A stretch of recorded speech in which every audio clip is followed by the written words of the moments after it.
Ako nga pala si Neil, ang nilalang na bumubuo ng buhay mo, char. Ako nga pala si Joe, tawag nila sa akin Boss Joe. Halika't samahan niyo ako dito sa aking maikling kwento.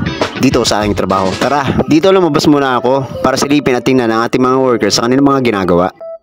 At andito na nga ako sa taas. At andito din si Engineer Dale para sukatin at check ang mga ginagawa ng mga steelman. Dito mga ibang nating mga workers. Dito naman sila ay nag-i-install ng runner. Grabe yung mga oras na yan, sobrang init. At kahit nasa taas ka, walang kahangin-hangin. At ito naman yung slab, pagkakabitan natin yung steel deck. Talaga mabusisi talaga, lalo na pag sa mga formworks. Kung iisipin mo, napakahirap ng trabaho ng construction workers. Laging bilad sa init. At kung minsan nababasa pa ng ulan. Lalo na pag ganito pa, walang slab at wala pang bubong. Talagang totoo ka sa araw pag oras pa ng trabaho. Syempre, thesis lang para sa pamilya. Meron naman kami ditong blue sock para kahit papano meron kaming lilim sa taas. At para makabawas din sa init ng panahon. Sabi ko nga sa mga tao, pag nakaramdam kayo na hindi maganda sa pangangatawan nyo, bumaba muna sila para magpahinga. Mahirap kasi yung panahon, sobrang init talaga dyan. Lalo na't open na open sa init. Mahirap kasi pag na-heat stroke, lalo na't pag nasa taas ka. Dahil sa sobrang init.